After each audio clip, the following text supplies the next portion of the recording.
So we didn't change times. Hey, welcome to another edition of Buck What You Heard. My name is Gene. You can reach me at Super Heavyweight. You follow me, I'll follow you back. And I'm joined by my co-host, Michael Pless. How you doing tonight, man? Doing good, Gene. Another Wednesday, another Buck What You Heard, and unfortunately, it's coming off another loss for our Bucs. So 2-6 now. Bro, I don't even know where to start, man. I really don't know what to say. This is, as a fan, this is frustrating. We've seen this over the years where you got teams and you have expectations and they're not there. So tonight, what we're gonna do, we're gonna start like we always do, and we're gonna kind of talk about the Saints game a little bit, and then we'll kind of move over to the Jets game. So I just wanted to know, what are your thoughts? I mean, this is confusing to me. This team just is not doing what you would expect them to do. Yeah, I mean, it's frustrating, and it drove me nuts. I even shaved my beard because I was so upset. I was like, forget it. I'm just gonna take it all off, and I was like, you know what, we're gonna start fresh, and maybe I'll bring a win this week. Go. But yeah, it was embarrassing. Again, another embarrassing loss. Another by our offense, which shouldn't happen. I mean, you have everybody there in place, and again, you can't get anything going. I know Jameis Winston went out of the game, but still, even with Ryan Fitzpatrick, I mean, just couldn't do anything. Again, another first quarter without points, which is very frustrating. Let's be realistic here. If you've got a roster spot, a 53-man roster spot, you got to go out there and bust your ass. I'm sorry. Yeah. The end result is you got to go out there and play your ass off. And we didn't see that at all. And man, it's at this point, you want guys that are going to go out there and play hard, guys that are going to, go out there and at least try and not be, walking or jogging during plays. I mean, there are guys that are hungry that are down there in on the practice squad that would put forth more effort. I can guarantee you that. Yeah, I completely agree. I mean, there's just, again, just like we said last week, I mean, there's just no consistency on both sides of the ball. There's no execution. There's the mental errors that continue to happen each week. And again, lack of effort, like you said. I mean, guys are not running to the football, blows. It's just receivers not running crisp routes. I mean, there's just a lot of things that are just not going right. Running backs are not running the ball, hitting the hole properly. Linemen are missing blocks. It's a multitude of mess, pretty much. And it's just sloppy play on both sides. Yeah, exactly. And offensively, again, you continue to have poor play design, inconsistent play calling, which is not helping out Jameis Winston. They're still trying to focus on this deep passing game. Now, I know, again, you go back to the missed opportunities. He had Deshaun Jackson open for a touchdown. Should have been 6. Jameis missed throws. Again, I don't know if the shoulder has to do with that. It looks like he was trying so hard to throw the ball downfield. And usually Jameis doesn't have to put that much effort into getting the ball downfield. So shoulder could have been an issue there, but so many missed opportunities. And again, the effort to go deep on most plays, you just look at the 3rd and 12, I think it ended up being a sack. And we send guys on 4 routes going all deep, all vertical routes. There's no short, there's no underneath route. No safety blanket for anybody to throw to underneath. Right. At least you get 5 to 6 yards there. I believe we're in the Saints territory. You pick up a few yards, maybe get a field goal. It changed the complexion of the game. It was still early. It was the first half. So, I mean, who knows what happens after that. But positive is our kicker. Our kicker has been money. ever since we signed him. So what the ironic that's thing is? The ironic thing is, earlier in the year we were stressing about a kicker. I would love to have that problem right now. I'm dead serious, man. I love to be griping about a kicker, but you know what? It is what it is. And my thing to you, and I'm going to go through all the different your special teams, offense and defense, but I want to start with offense. As a whole, I mean, I'm going to start like with quarterback. Where would you rank? How would you say that Jameis Winston has done so far this year? I mean, just be honest. I mean, this is, it's something I've been curious to get your thoughts on, where we are, because basically this would be mid season for the Bucs right now. So just kind of wanted to get your thoughts on, where he is. Yeah, I think Jameis has made strides as far as areas of his game, but again, he's taken some steps back as far as just overall progressions, getting to his reads faster from 1 to 3 as far as progressions go.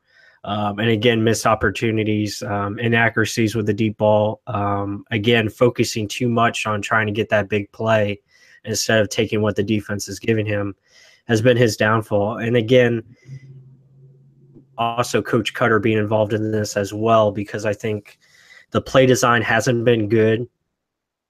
Let's just be honest, it just hasn't. You're not able to continue to run the same routes over and over again, and defenses are pretty much running the routes for the receivers. When I noticed that. I noticed that again this week. Yeah, exactly. And teams are realizing this. So what the Saints did, and this was very smart, they just played press man pretty much the whole game. They were press covering our receivers and disrupting their rhythm off the line, and pretty much made Jameis hold the ball longer, and they just ended up getting back. And but yeah, I thought Jameis so far, I mean, overall, again, his numbers improved, a little bit, but again, it was a step back. But I would say Coach Carter plays a hand in that as well, because the plays haven't really been able to help him as far as, let's say, a Carson Wentz or a Jared Goff. You look at those two guys. Well, let me ask you this: you've got Todd Monkus back here.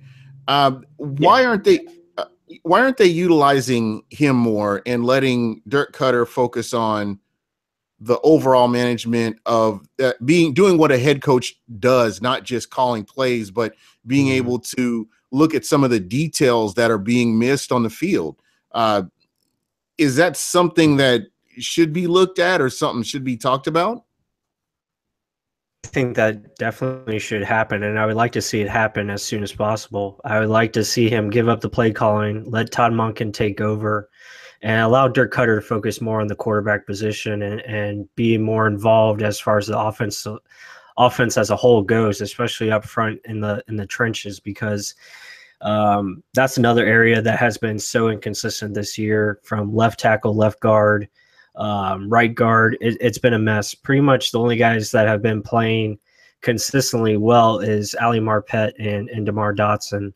And, besides those two, it's just been inconsistent play after inconsistent play. Guys don't know who to block on blitzes. They don't know where to go on run plays and run fits. You have guys running free on too many plays, allowing Doug Martin to get tackled in the backfield way too often. Now, they did show some success with Peyton Barber, just because Peyton Barber is more of a north and south runner. Doug Martin's more of a cut back kind of guy, where he likes to, get going one way and cut it back. And that toss sweep really annoys me. Yeah, that's another thing. But it just hasn't been working. But I mean, back to Jameis, I thought in season, and to be honest, I wouldn't expect him to play again this year. I'd be very surprised if he comes back. So you think they'll just shut him down for the rest of the year and just start fresh on? I would have thought, and this is just me, you rest his shoulder for I don't know, two games, 3 games maybe, and then bring him back and let him try to finish strong out the rest of the season. Is that a possibility? It's an option. I guess it really depends on the next 2 weeks. I mean, if we win the next 2 games, I mean, maybe a possibility they bring him back. But um, I mean, him going to see Dr. Andrews, I don't think he's going to be coming back. And I think the Bucs play smart. You know, he is the face of the franchise still, and I think you got to protect that investment. And I think that's what they're going to end up doing is, you know, just letting him sit.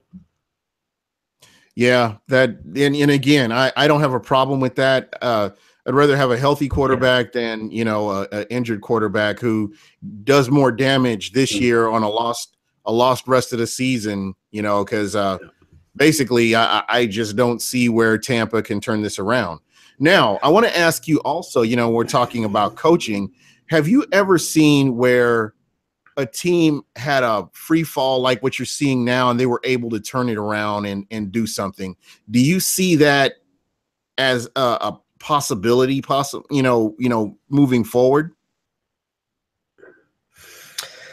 Um, I mean, I hope so. I mean, I think Dirk Cutter needs it. I think he's in danger of losing his job if he doesn't find a way to at least be competitive and at least find ways.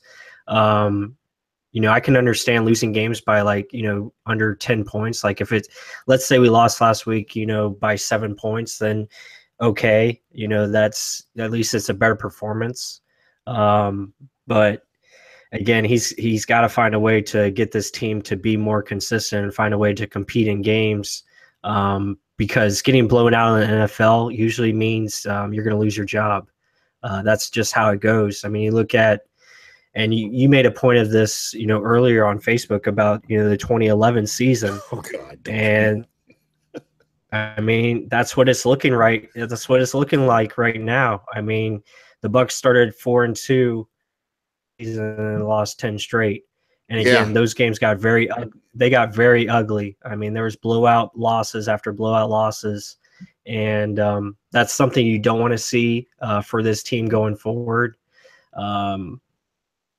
Does happen, then yeah, I mean it's pretty much sayonara for Dirk Cutter. But this is where it can be turned around. I've seen there has been times like I think the 2012 Redskins were like 3-6 and they won 7 straight. So it has been done. Other instances, but again, it takes strong leadership. You got to have that leadership in house, and you got to have guys that are willing to put in the effort and believe. It really starts with one game. I mean, you could have one good game where you figure it all out, and it clicks, and then you're off and running. So it's possible, but the way things are looking, I don't know. There's just too many inconsistencies right now. Yeah. Again, you know, you're right. And that's just been, they haven't played a dominant game this season.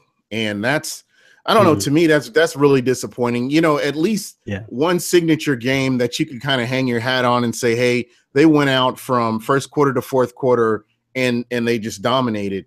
And I'm seeing teams that you wouldn't expect, like the Jets that are playing good, and teams like the Bills that have been playing decent. And then you have like the Rams, who the Rams just out of nowhere came in and just turned everything around. But you can't always expect that. But, you know, there's another example of a team that they got everybody's mindset right, and they've played well since then.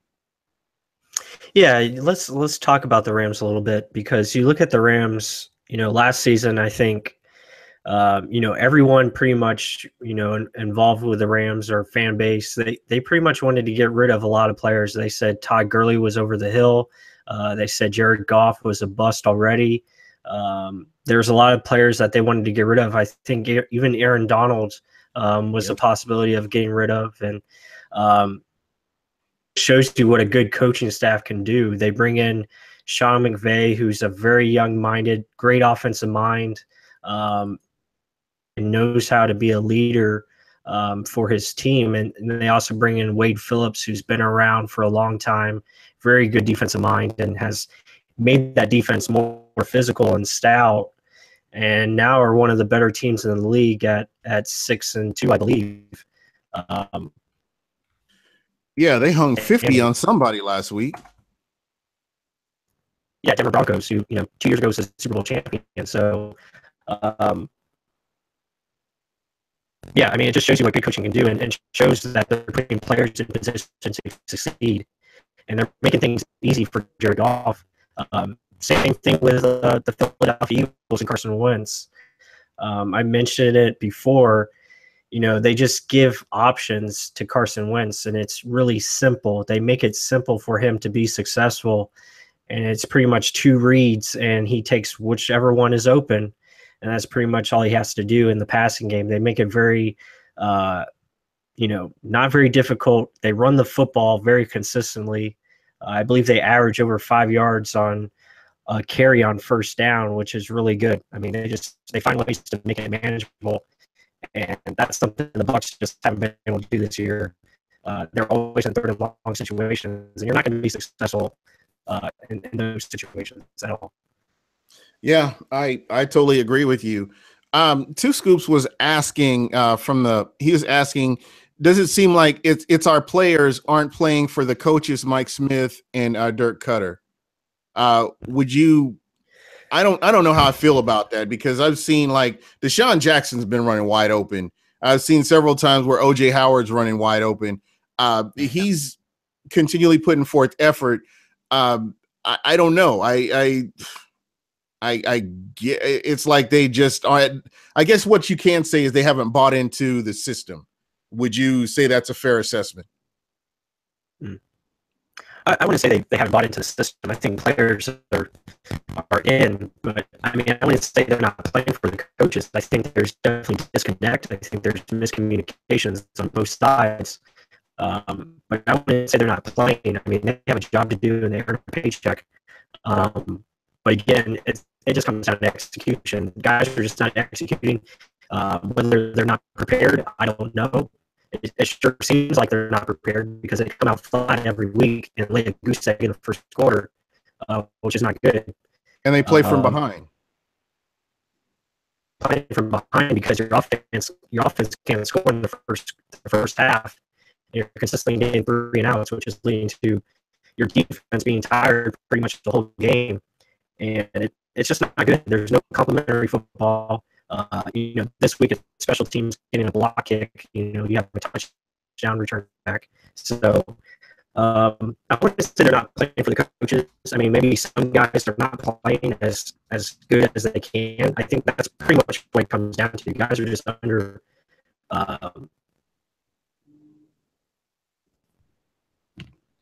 Okay, you're breaking up a little bit. Yeah, you're breaking up a little bit. I'm not sure what that is.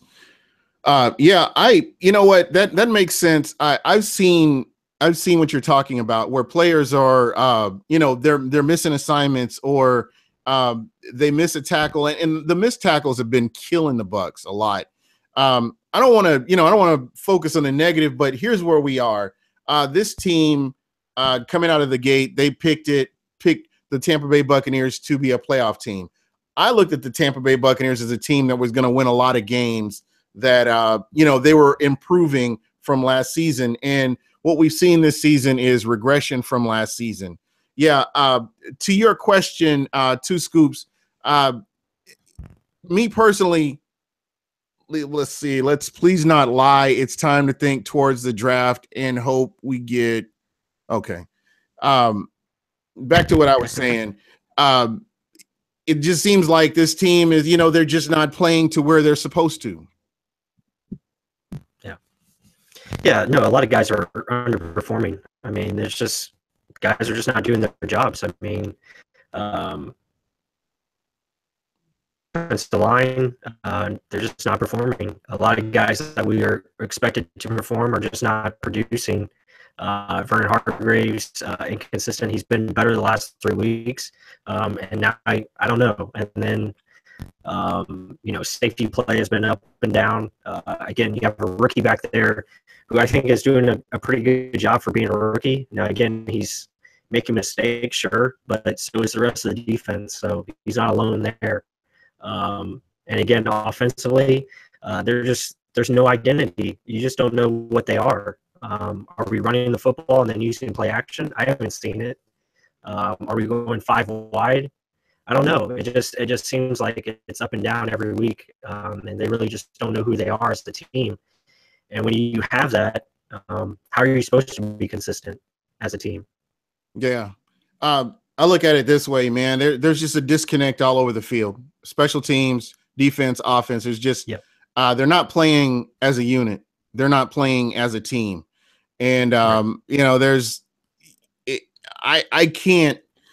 I've tried, I don't know, 6 ways to Sunday to say it, to look at it. I don't know why this is happening. I have expectations for some of these guys that they've brought in and they paid a lot of money to, and they're just not living up to the expectations.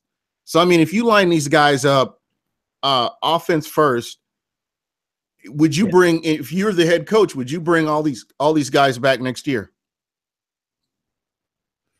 Well, I think there's definitely gonna be some changes. I think let's see, looking at the positions, I think definitely Jameis is your quarterback. I don't buy into all the fans saying get rid of him and do all that nonsense. No, Jameis has all the tools to be a very successful quarterback in this league, and I think he just needs the proper coaching, and I think he needs a guy that can help him develop and become that he's capable of. I think it just takes time, and I think he'll eventually get there. Running back wise, I would expect us to address that position. I think while Doug Martin's good, I don't know. He's very up and down. Now, again, the offensive line, I think, is where it needs the biggest help. I think we're going to have to get a left tackle.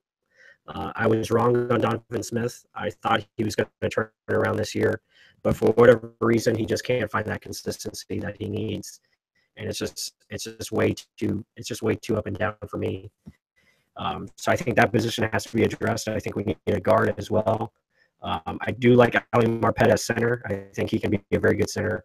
And you probably need another right tackle just because of Dotson's age, but I think that's where you have to address next. I think you have to really go in offensive line, defensive line in the next couple of years.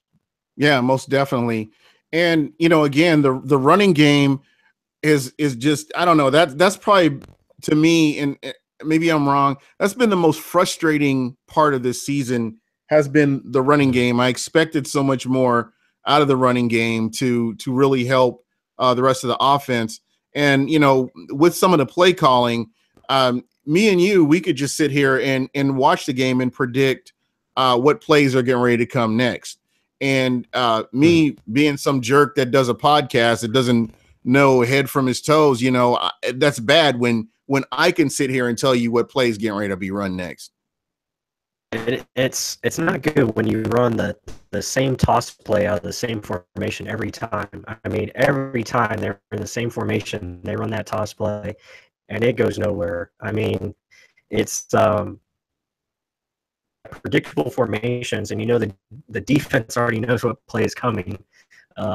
It just leaves you in a bad situation, and just too many negative plays. And the thing with the running game is you need everybody to be able to do their job consistently. Everybody has to do their job on a run play. And if they don't, if one guy is out of position, the run play pretty much goes nowhere unless you have an amazing running back that can make guys miss. And for the most part, Doug Martin does that, which makes the running game look better than it actually is. And that's what made him look so good in 2015, because he made a lot of guys miss, and he broke a lot of tackles. Again, at times the run game was more consistent just because we were running it more. And again, run game takes rhythm. You have to have rhythm in the run game, and it has to be able to, you have to consistently go to it where it's multiple attempts and you're getting into that rhythm. One guy's not doing their job, then it's pretty much going to blow up in your face. And that's what's happening way too many times. It's really two guys out of the offensive line are doing their job, and then the rest of the unit is just not getting where they need to be. When you have J.R. Sweezy that goes up the field and misses a linebacker that he's supposed to get, that pretty much, it ruins the play. What are you supposed to do when the linebacker's in your face when you get the ball? I mean, there's not much you can do off of that. Yeah. So, at this point, let's kind of jump into this Jets game coming up here at Raymond James Stadium. It's going to be mostly Jets fans. Are you going to that game? The game. Yep. Okay. I will be there. I'm sure there'll be a lot of Jets fans there for one. It'll be interesting. Yeah, we'll see. But that's just kind of my thoughts on it. So, as we break down this game, you have Ryan Fitzpatrick, which that's the starting quarterback, I guess. He's going up against McCown for the Jets, and you have Austin Seferian-Jenkins, who I'm sure is licking his chops, getting to play his former team. So you have that. What are the keys to the Bucs winning that game? Whew. Oh man. Physicality. I'm just going to say that. I mean, we're going to have to be really physical, and I just don't know if we can do it. We haven't been physical all year, and the Jets are a very physical team. They bring it on both sides of the ball in the trenches. Their defensive line is nasty. I don't know if our offensive line can protect our quarterback. We better get the ball out of our hands quickly for the offense, but we haven't shown it at all this year. So I don't know. I don't know what we're going to do. It's going to be tough. I'll tell you that. I think it'll be a close game, but I can see it where it could be a blowout because the Jets are physical, very physical in running the football.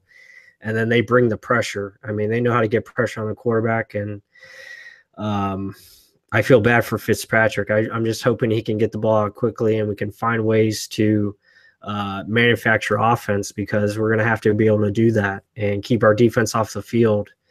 If our defense is on the field for a long time, they're going to wear out like usual, because the Jets they know what they are, and that's a run-first team, and they use McCown in play action. And they also have some pretty good receivers. Robbie Anderson is a playmaker. So that defense, though, the Jets scares me because they have guys that fly to the football. I mean, Jamal Adams is the real deal. So it's going to be interesting. And I watched them last week, and yeah, I just I didn't see any good matchups for Tampa, to be very honest. Really nowhere. I mean, I'm being honest. Normally we try to be as positive as possible, but come on, this is we're talking about a team based on the effort that we've seen, and they just can't connect. Defense can't play with offense at the same time. Like the game against the Panthers, you saw a poor offensive showing, and the defense sort of showed up. Week before that, you saw the offense show up, and the defense didn't show up. They just can't bring it all together. And then last week was just a collective bad effort overall. So again, this is going to be one of those games. I can't say that I expect the Bucs to win. I mean, and then you look at history. I think the Bucs have beat the Jets once in their existence, and that was back in 1984, I believe. Yeah. Yeah, it's not good. It's not a good sign. It's gonna be a tough game. I mean, the Bucs are just gonna have to find a way to now and really start being physical at the point of attack. And unfortunately, they just haven't shown it. And plus, we're gonna probably be down a couple players. I don't think we're gonna have Robert Ayers or William Golson this week, which is gonna hurt. You're not going to have Donovan Smith, and you're probably not going to have DeMar Dotson. So you're going to be without your two starting tackles. You're playing your backup quarterback, which is never a good sign. I mean, the odds just don't look good. It isn't Ray J, but I mean, that doesn't really mean anything. So I hate being Debbie Downer, but it's a tough matchup, just the way things are looking, because the way the Jets play. And what bothers me the most is the way the Jets are playing is what I expected to see from Tampa early on. Is that a fair assessment? Right. I figured that this defense would be more aggressive, but if you don't have a pass rush, games are won and lost in the trenches, as I mentioned that earlier. and the Bucs don't have it on either side of the ball, and I just don't see where they can win. Right. I mean, seriously. Yeah, and let's say this. I mean, the Jets are nowhere near as talented as the Bucs roster. Let's get that straight. But what they do is the Jets have identity on both sides of the ball, which makes them different from us. They know who they are as a team, and they show it every week. I mean, they show it every week, and that's what makes them a tough out every week. And yeah, they're 4-5, but off and they compete and they find ways to win games, and that's what they've done the last couple of weeks. And very physical at the point of the attack, and teams really beat them. I mean, they don't beat themselves for the most part. I mean, I know McCown, he's turnover prone. He's had some bad turnovers. I know the Dolphins game, that was pretty much his fault. Probably should not throw that interception, but again, they're just really smart, and they know that's running the football and getting after the quarterback on defense, and they do it very well. So let me ask you this: do you think that, with their head coach, because they had a losing season and they were expected to have another losing season this year, do you think this coach has weathered the storm, and he's basically turning the corner here to have this team where they start winning consistently? I think they're on the right track. I think Todd Bowles is a smart guy. I think he understands what he's good at, and I think they're pretty much taking on the personality of their head coach, which is a good sign. Defensively, I think they're on their way. I mean, they're putting a lot of good pieces on that side of the ball. Obviously, they just need to find that quarterback. I don't think Hackenberg's the answer. This is offensively. I think their offensive line is getting there. And again, they showed last week that they can run the football if they stay committed to it. And I think for the most part they've done that. And again, it's been a little inconsistent, and that's why they're 4-5. But when they stick to running the ball, like some of the guys that I talked to that are New York fans, they're really hard to stop. I mean, when they get Bilal Powell and their other running backs, Matt Forte, going, they're really good. So, and then defensively, like I said, they're just very aggressive. They throw different disguises, blitzes at you. Their defensive line really knows how to get after it. I mean, Leonard Williams is the better defensive lineman in the game, and I forget who else they have. Draft pick, by the way. Yeah, and they have Muhammad Wilkerson as well. So, yeah, very good group. I think their coach is in good standing so far. Yeah. So and when you look at the Bucs defense versus the Jets offense, how do they match up? What are the Bucs are going to have to play? They're going to have to make every tackle. They have to get every tackle and make every tackle and play in their assignments if they hope to, I guess, be in this game. The whole third down thing just annoys the heck out of me. Third and long, and I've seen teams just gouge the Bucs this season. I just, that's the one thing. You go back to 2015, that was my argument back then. The Bucs can't get offenses off the defense can't get teams off the field on third down, and that's just killed them. And here it is rearing its ugly head again this season. Yeah, I think defensively the Bucs are going to have to win on first down. I mean, that's going to be critical. They have to find a way to limit the Jets' ground game to under 3 yards per carry. That's going to be a tough task because, like I said, the Jets are physical and we are not. We are very soft on defense. Defensive line is going to have to find a way to be more stout and control their gaps. Too many times last week we got pushed out of our gaps and allowed very big holes for the Saints running backs, which led to big plays. So, yeah, I mean, we're going to have to play bend, don't break defense, which, we've done, but we're going to have to be able to force some turnovers.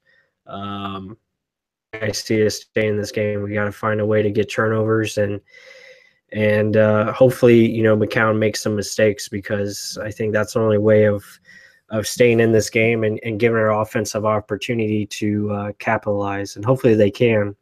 I think that's going to be the big key to the game, though, is finding ways to get turnovers.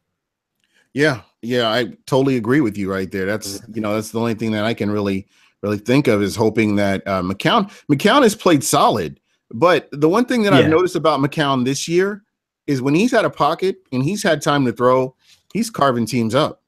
From what I've seen, every so often you'll see a ill-advised throw, but when he does have time, he's pretty spot on. Mm-hmm. Yep. No, I agree with that assessment, and unfortunately, he's probably going to have time this week because our pass rush is non-existent, and that's another thing that's pissing me off. I mean, we're doing way too many stunts, too much east and west. Just let them go north and south. And this reminiscent of Shiano. I've seen so many. I don't know if I'm just like paranoid or what, but I see so many things from the past that it's like I'm seeing it again. The whole 2011 season. Then I'm seeing all these, like you said, the stunts from the Shiano era, just not that long ago. But just a lot of different things that just aren't working. And this, the sign of a good head coach is being able to come back and make adjustments, to look at what you're doing and say, okay, this isn't working. Let's go a different direction and see what we can do to, at least be original, where a defensive coordinator, offensive coordinator can't come in versus the Bucs and say, okay, we know what you guys are going to do. We know what you guys have. You have to change it up a little bit. We're midway through the season. These guys are playing for their jobs. How bad do they want to turn this around is what it all comes down to. Or have they, as some people say, lost the locker room, and it's pretty much for them and they're on their way out. Mm-hmm.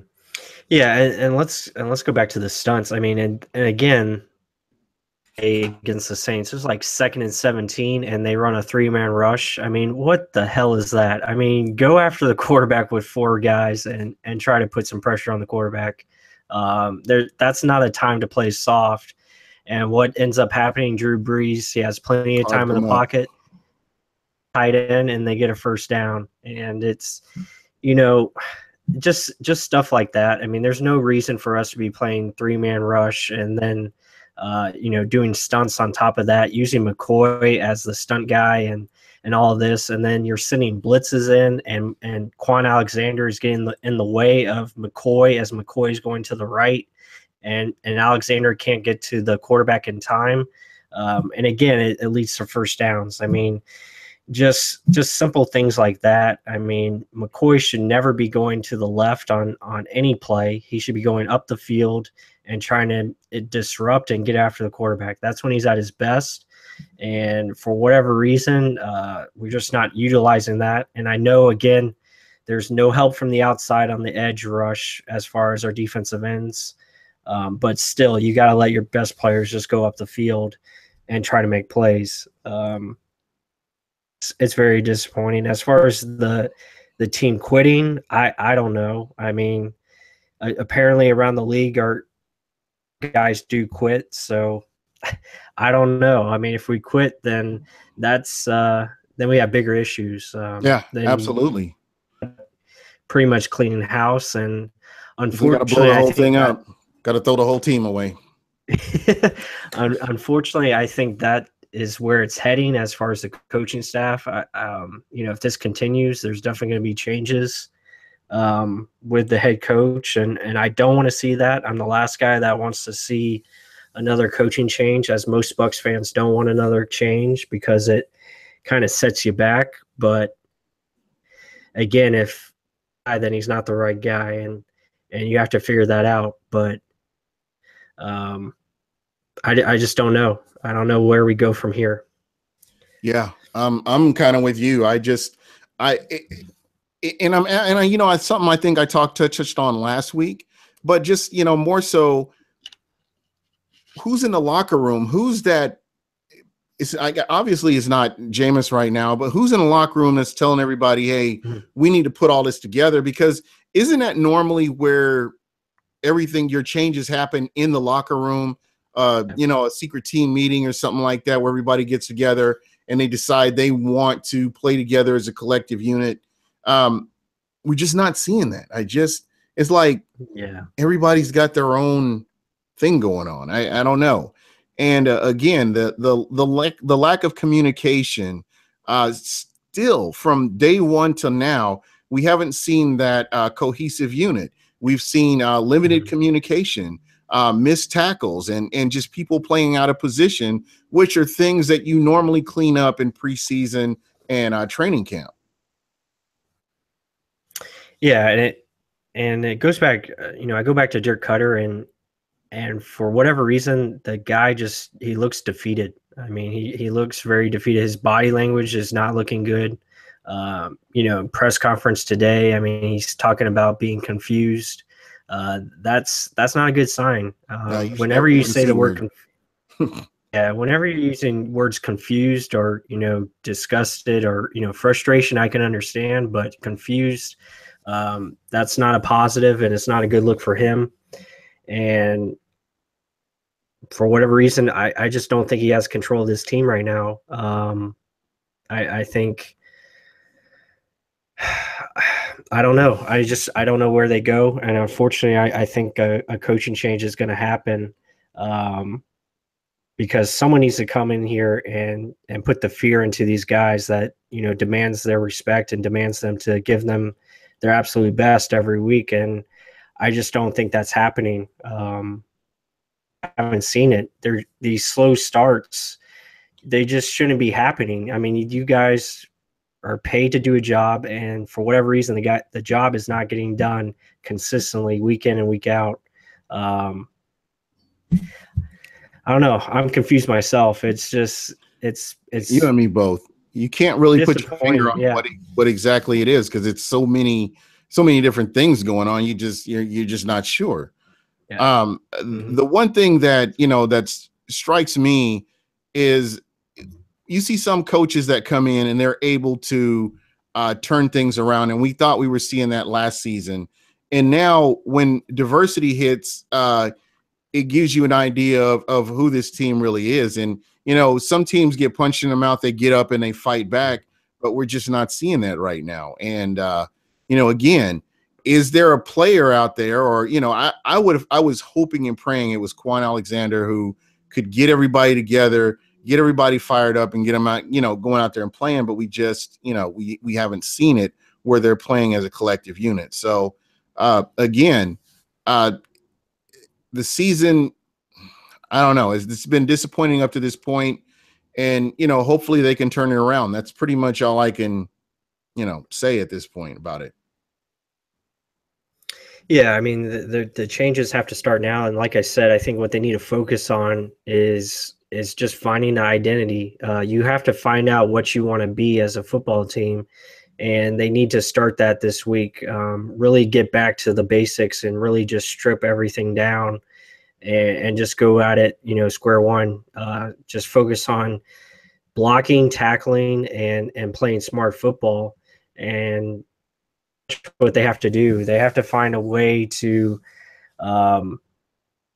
pretty much do simple things, and that's running the football, play action pass. I mean, just make it very basic in your offensive scheme, and then defensively, I just want to see guys play fast and hit the football. That's pretty much all I'm looking for, and that's really where you have to start. You really shouldn't be focused too much on scheming or this and that. I think really it needs to get back to the fundamentals of the game, and that's really what is missing right now. And we have to start doing that consistently. If we start doing that consistently, then you can start building off of that and start to put things together and hopefully become a much better team, because the talent is there.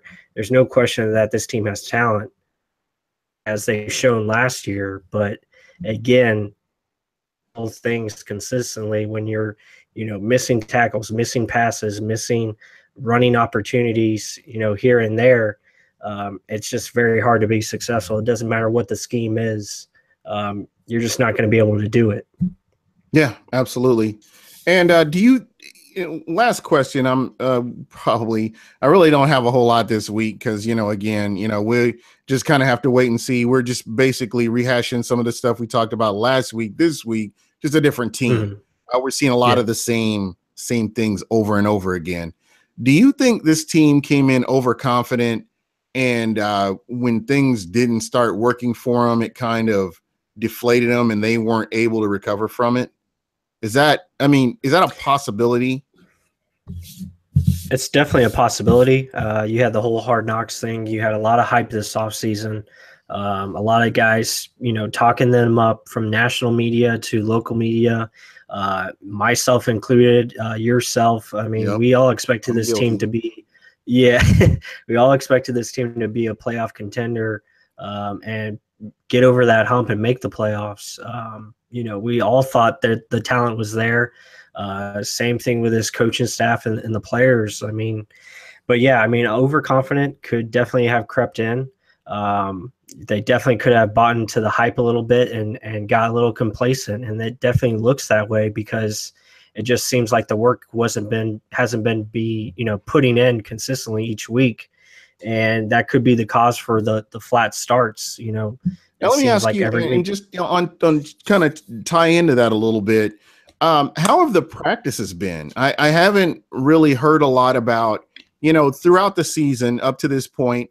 Have the practices been good, or have you heard? Or, I know that has a lot to do with it too. If you have a good week of practice, you normally come in and you're prepared, and it just seems like we haven't really seen that. Do just listening or whatever you're reading, how are the practices? How have they been?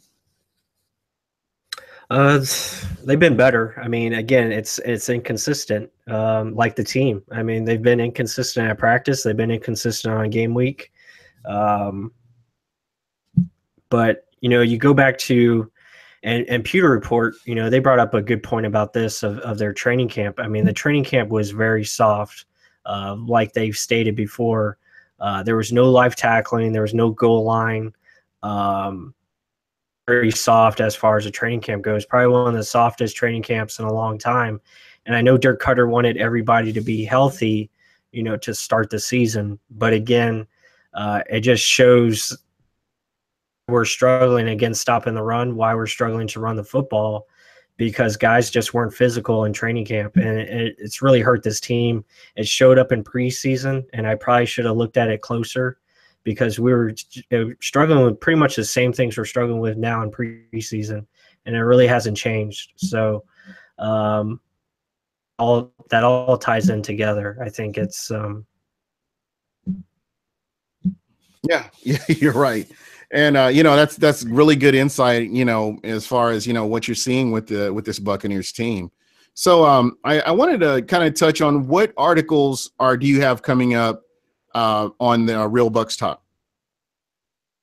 Yeah, I'll actually have one hopefully out tonight after this podcast.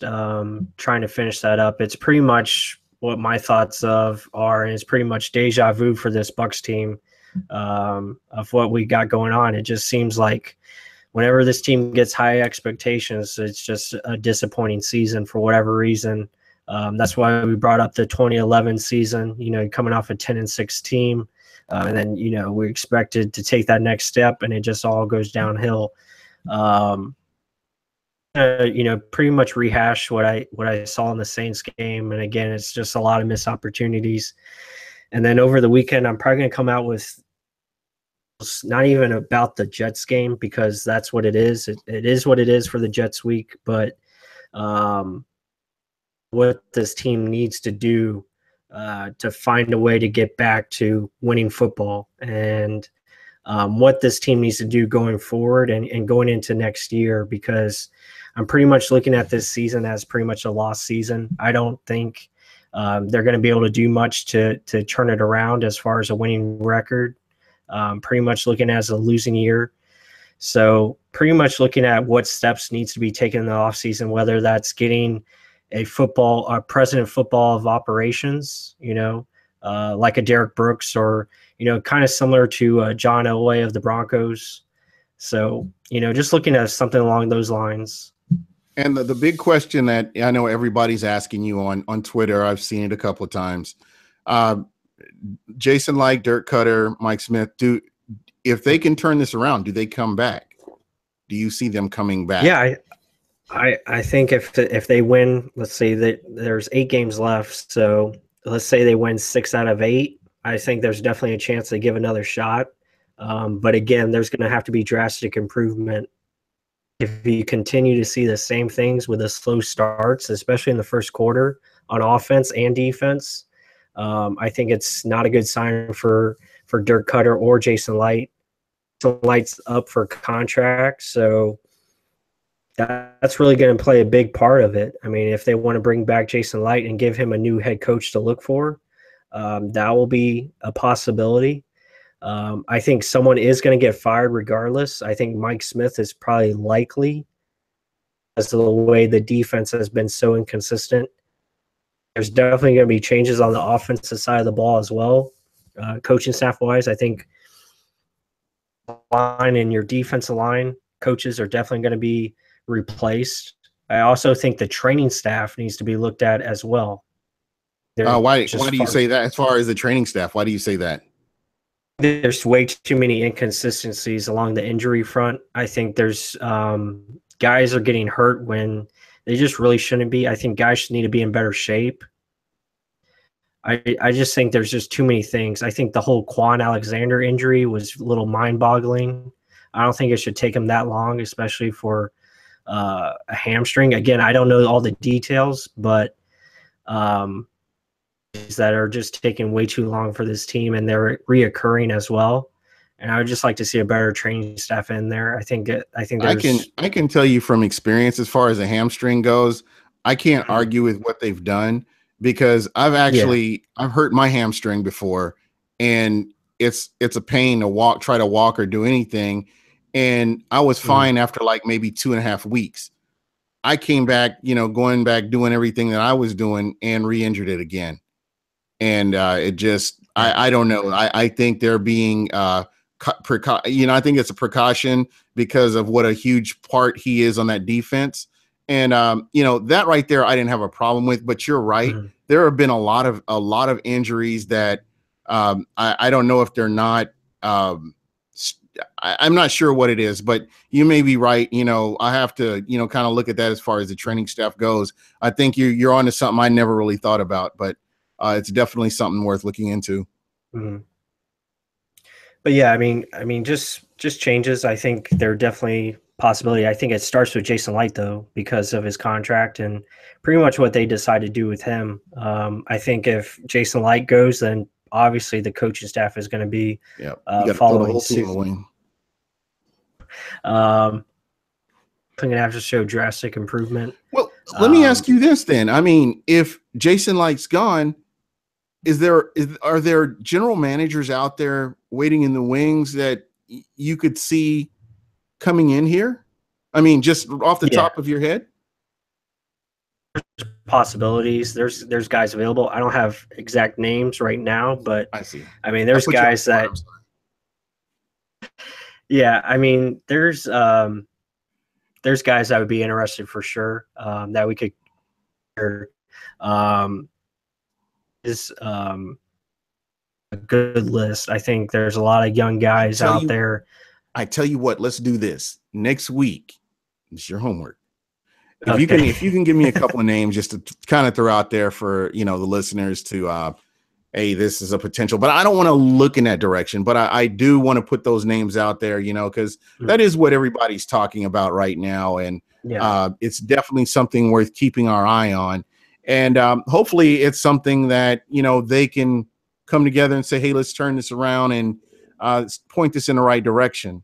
So, we, any given Sunday. So who knows what can happen. But like right now, the way the effort has been for this team, from what I've seen, just going back and rewatching the game, I watched it on all 22. And I just didn't see the effort, especially in the third quarter, fourth quarter. I saw people that were jogging, that weren't running full speed. I saw a lot of that.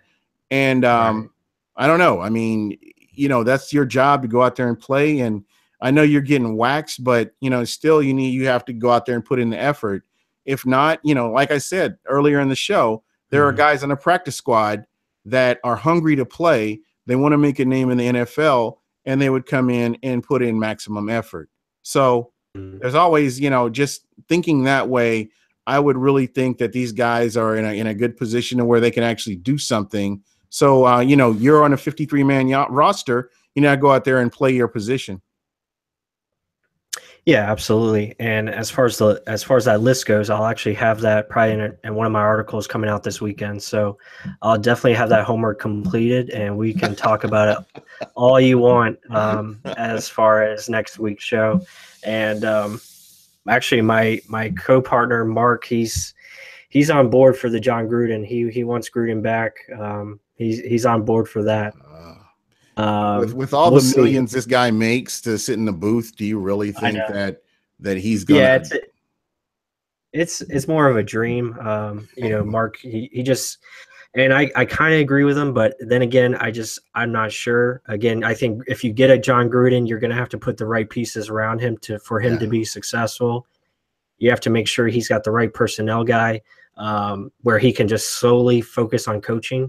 But then again, he's been out of coaching for 10 years. So again, I just don't know if he's my knocks on John Gruden's always been he just can't develop quarterbacks.